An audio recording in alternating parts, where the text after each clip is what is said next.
أما بعد فأعوذ بالله من الشيطان الرجيم. بسم الله الرحمن الرحيم. وجعلنا بينهم وبين القرى التي باركنا فيها قرى ظاهرة.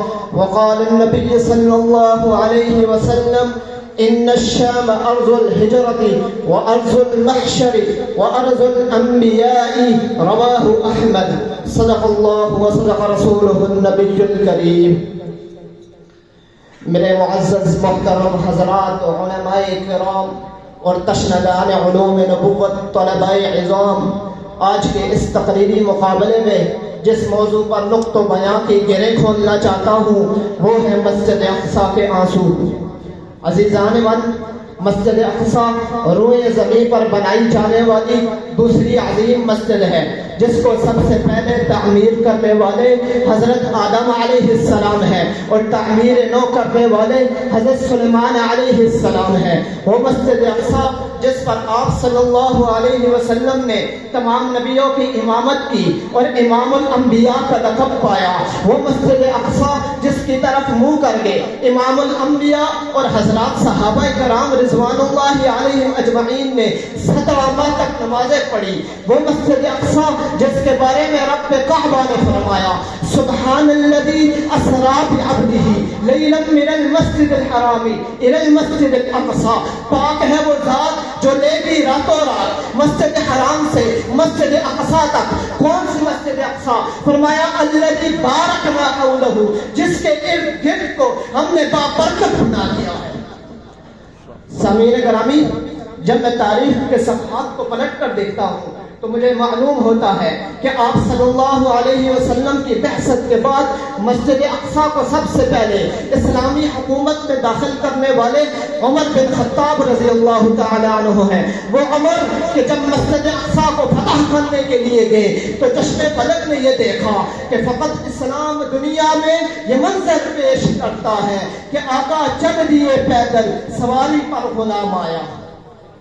سامعین ذی وقار، جب عیسائیوں کے پادریوں نے حضرت عمر رضی اللہ تعالی عنہ کو دیکھا تو بغیر خون خرابے کے مسجد اقصی کی چابیاں آپ کے حوالے کر دی اور تقریباً 500 سال تک مسجد اقصی مسلمانوں کے قبضے میں رہی، لیکن پھر یورپ کے عیسائیوں نے اس پر قبضہ کر لیا اور 88 سال تک مسجد اقصی رو رو کر پکارتی رہی: اے مسلمانوں، تمہارے اندر حضرت عمر جیسا بہادر کوئی نہیں جو مجھے آزاد کروا سکے۔ تو اللہ رب العزت نے مسجد اقصی کی فتح کے لیے سلطان صلاح الدین ایوبی جیسے عظیم انسان کو پیدا کیا اور انہوں نے عیسائیوں سے جنگ کی اور دوبارہ مسجد اقصی کو فتح کر لیا۔ لیکن انتہائی افسوس سے کہنا پڑ رہا ہے کہ خلافت عثمانیہ کے زوال سے لے کر آج تک مسجد اقصی پوری دنیا کے مسلمانوں کو پکار رہی ہے: اے مسلمانوں، مسجد اقصی کی حفاظت کرنے والے تمہارے بھائیوں پر ظلم کی انتہا کی جا رہی ہے اور تم خاموش رہ کے دیکھ رہے ہو۔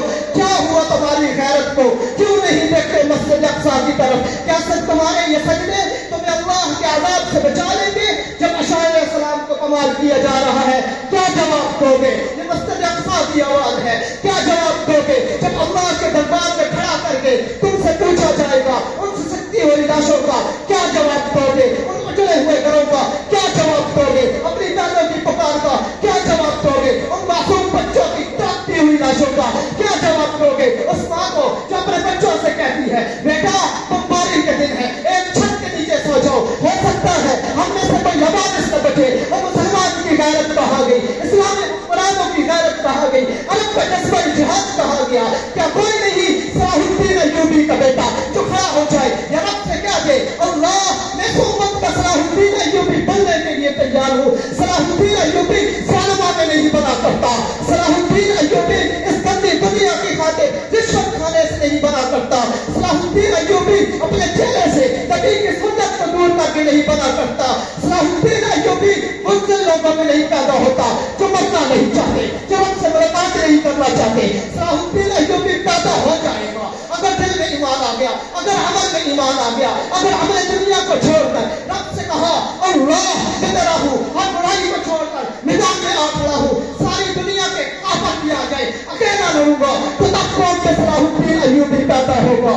میں آج کے نوجوانوں سے کہنا چاہتا ہوں: تپش سورج سے لو اور آسمان سے بجلیاں چھینو، کفر کے آشیاں پہ بجلی برسانے کا وقت آیا آیا، برق اٹھے ہیں ہر طرف آتش نمرود کے شعلے، انہیں پھر جذبہ ابراہیمی دکھلانے کا وقت آیا۔